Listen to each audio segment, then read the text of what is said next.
Hello again, as you can guess from the title of this video, off to Paignton. Got my tickets already, got them earlier, lovely. Just gotta wait for the train to come in and meet Andy on it, smashing. And here we are.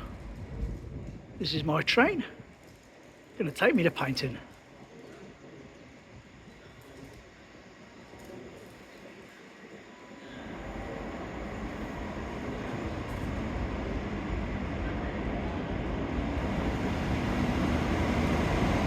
Right, see you all in Paignton.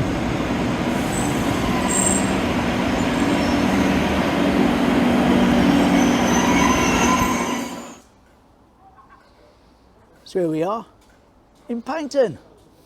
Going to be travelling to the Roundham area today, the area that we haven't been to, down by the harbour, a little bit further along. Have a look round there, lovely. There we go, seagull travelling by train. Off he gets, he's found his destination. Lovely. Over there, just above the Queen Victoria, is I believe where this fire was the other day, why it's boarded up, Yes. etc.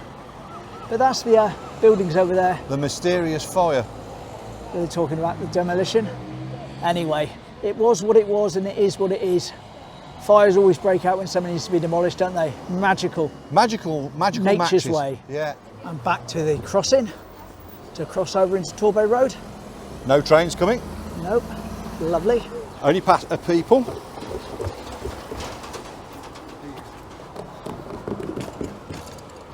Does feel so naughty. Yeah, you always feel naughty about that.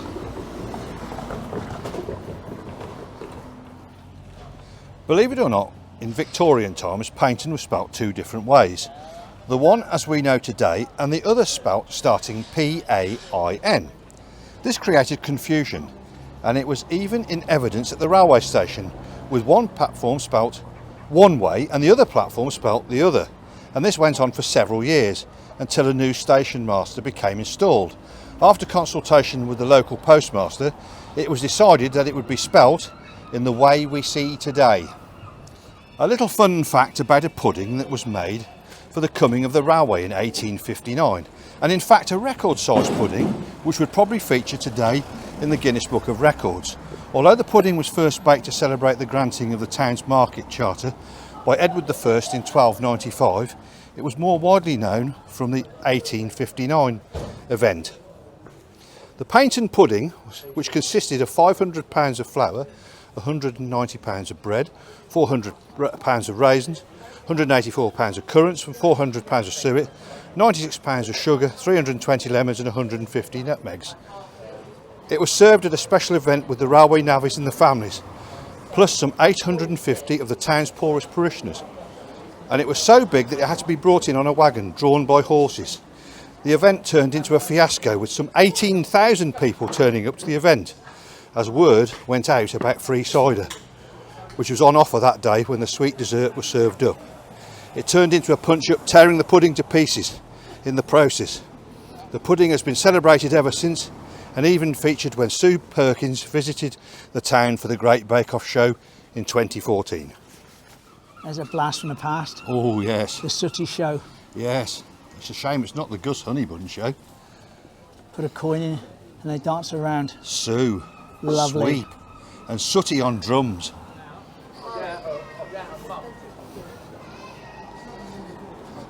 Right, looking across at the View again. View Cinema.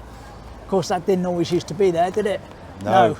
But what would you think was there before that was built? Yes. What's the most logical thing to find in Paignton? What would you think? Yeah, what would you not associate, but you could associate with Paignton? It's a windmill. And that windmill stood where the present View Cinema is today, which I believe was there from the 50s to the early 60s. And it celebrated a windmill which is situated on the edge of town and known as the Fernicum Windmill. So there we are, windmills in Paignton. Lovely. Not windmills of my mind. Ah, filmed that on one of our last visits, and now we've got the little plants coming up. Their little parachute regiment memorial. That's nice, isn't it? It's very well kept, very well tended. Yes. Nice looking plants as well. And we've got that row of hotels there. I did film them last time we were over in this direction. But yes, lovely. Vibrant colours, Lovely. nice condition, well cared for. The biggest one, the Esplanade. And this one behind us over here, the Marine Hotel, which figures heavily in Paignton's history. Lovely. So we're heading down now to the harbour lights again, where we were the other day. But this time we're going to keep going a little bit further, rather than coming straight back like we did the other day. We are. Just seen the blue plaque. Yeah. About the first female harbour master. Lovely. Stella Gale. And there's that one if you want to pause and read it. Smashing.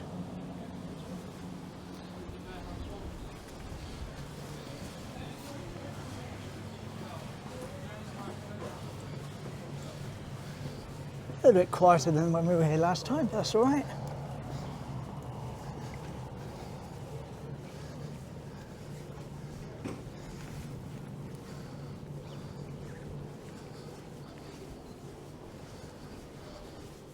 I was looking back down into the entrance of the harbour here. We'll pause on this shot here, where you can see that bench in the centre. Yep. And here we go. And this was a picture, what we're showing you in the thing, is of Molly's before it changed in 2019. And now it's what it is today. There we are, that's what it used to look And not like much here. has changed. The flowers are still there, which is quite amusing. And the same bench. Smashing. And looking in this direction, what is now the public toilets, just there, used to be. And it used to be a storage for the boats and stuff, I presume, and workshop. It's now just a public toilet, as you can see. And there's the picture. Lovely. Just noticed that. Pause if you want to read it. Saying all about the person that operates Molly's. Now we're on the move now. We're going to walk up a lot further. So we just get some shots as we walk along, of course. There's a nice view. A lovely view. Over the harbour. Up ahead, TJ's restaurant. Andy was saying he's been there quite a few times. Sat up on that balcony. Yeah, sat in the balcony. Lovely. Nice fish supper. UNESCO Gardens, Global Geoparks. Pause if you want to have a look at it. Yep, the geoparks around the world celebrate their internationally significant geology. Beautiful views. Notice something, Bill? All the boats that we walked past a few weeks ago are gone. Ah. They're all yes, in here. They are, yes. Yeah, they were all on dry dock, weren't they? That's right. They're up all on the side. they're all in the harbour. Excellent. Here we are, Roundham Head. That's where we're heading. Down the cliff path and the cliff road.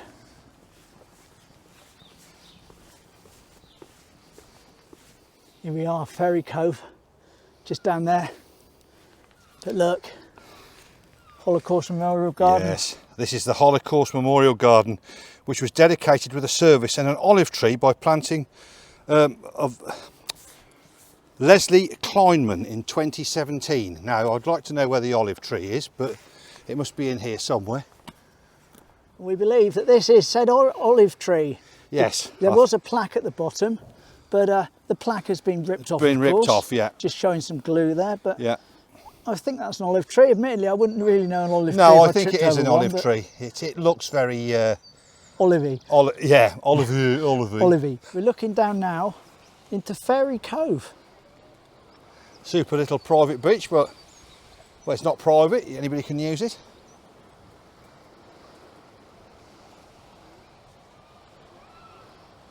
With a lovely view. Yes, a lovely view out there.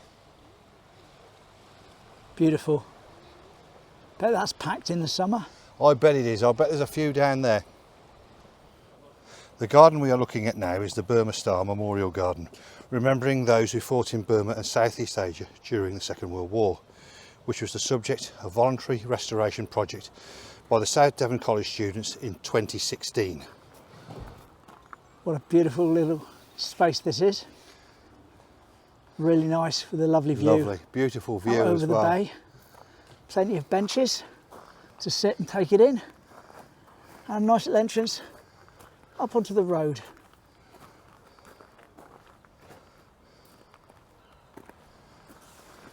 Lovely. There we go, sign to the left there for Goodrington. And we are just coming into Roundham Gardens with beautiful views to Brixham and up the coast to Lyme Bay and Portland on a good day. So will we see Portland on a good day today?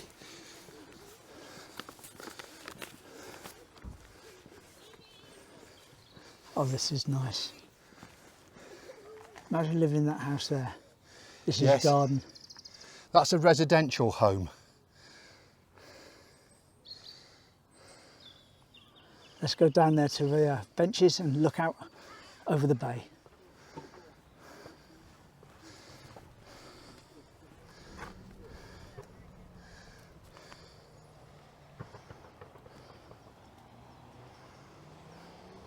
Lovely views. Lovely. Those trees there. Lovely. A few more than 5 or 6. Yes, it reminds me of the Mule Park trees. Another memorial. Yeah. Lots of memorials and that for things like this over here in Paignton. There's the, looks like the George Cross or something in there. Lovely. Just saying to Andy, despite me never ever being here before, I recognise that from the postcard Exactly. that we showed at the start of the video. Absolutely, perfectly lined up in my mind. That's exactly where it was. Just to be able to pick that up as I walk around as a stranger goes to show how little it's changed.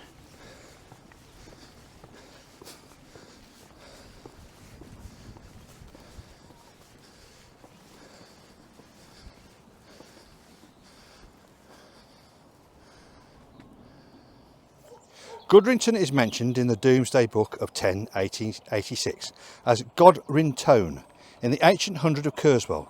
In the 18th century, the name was written Goodrington, and after becoming what we know it as today.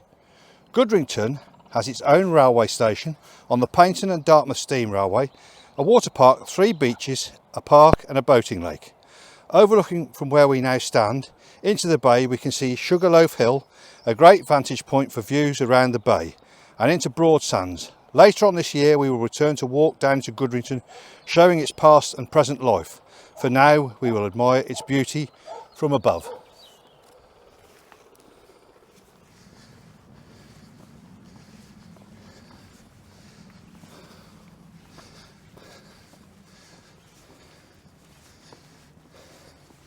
Don't forget to say hello to the plant on the left, Bill. Aloe vera? Aloe vera. Oh, aloe vera, yes. I see it now. Blimey. That's a big one. Just a bit. Nice way the seats here are sort of put back into little covings of stones and little back pieces. Very nice. Yeah, it marks an unusual memorial for Floyd Lieutenant Frederick Ernest Denston, who is said to have flown over Torbay during the wartime sortie, just before D-Day in 1944, at the controls of his aircraft. He pledged that if he survived, he would move to this area, and he did with his wife Peggy. Sadly, he passed in 1988, and Peggy had this memorial done for him. That is in the shape, if you can't make it out, of a Spitfire, which is all going to grow up with flowers once they kick in. Yeah, all looks like wildflowers as well. Lovely. And there's a steam train. Right on cue. Now this is going to make a tremendous sound.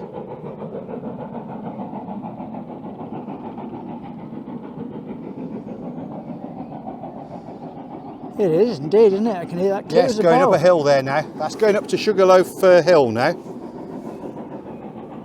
Listen to that. That's a really beautiful sound. That's the Great Western Railway in a nutshell.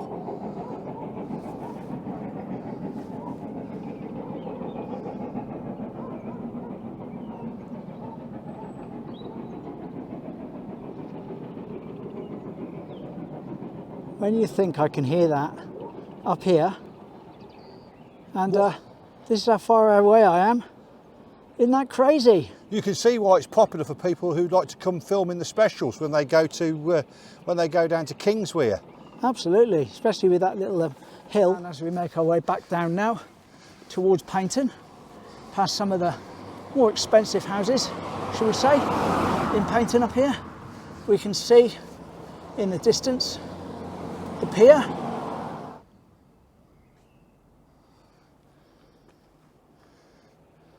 And looks like another big house is about to be built to my right. Lovely. Number 11 doesn't exist anymore. Ah. Nope. There'll be a new 11 soon. We can't even call it a spooky house. A really good shot of this because we're going through glass, but we've got all the old sports cars. An Austin. Wow. In here. Lovely. Lovely.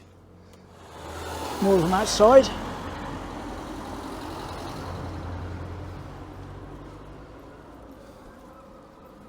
Hello.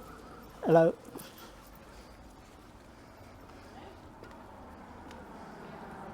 And as we come back down to the bottom here, we're back to the harbour lights again, up ahead of us.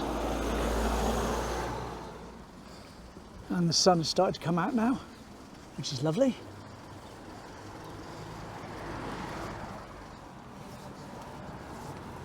And we're in Molly's now. I've got a hot chocolate. And I've got a cappuccino. Lovely. There's the menu. Smashing.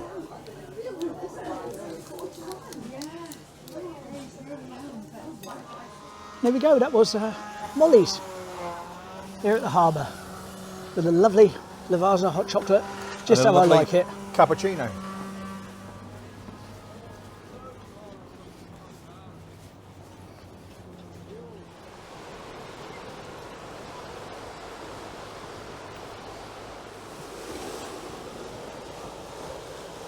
That's what a pier should look like.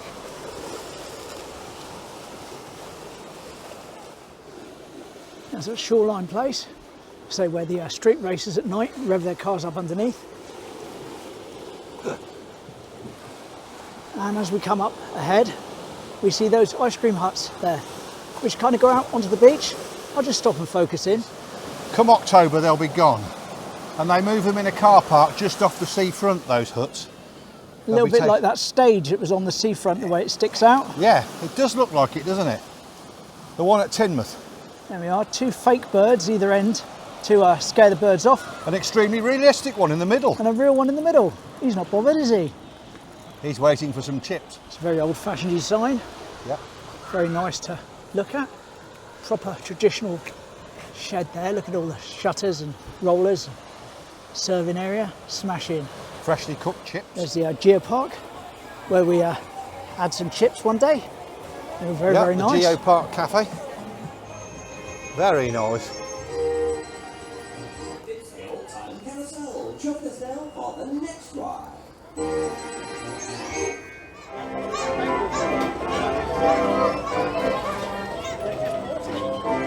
Lovely.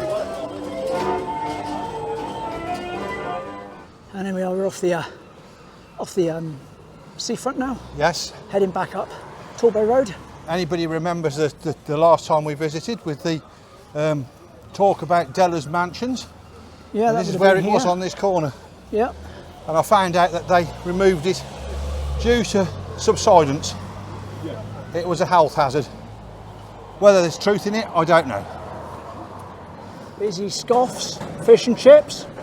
Back at the station, walking across the tracks in front of two trains. What am I like?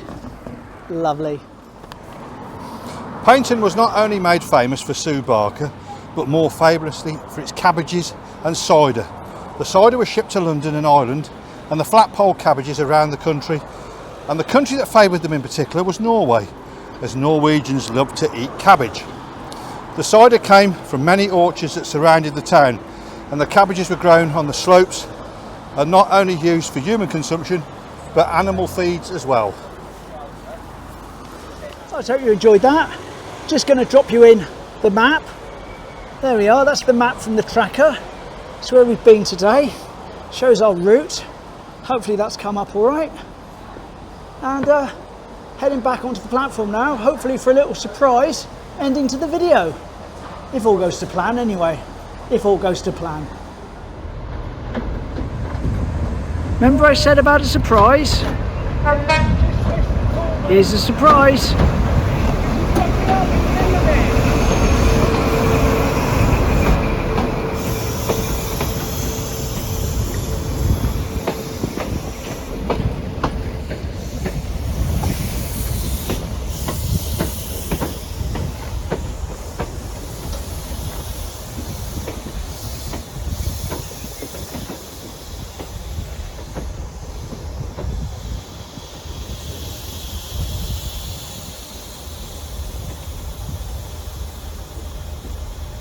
So we are back on the train now. That was a nice surprise to finish that one off.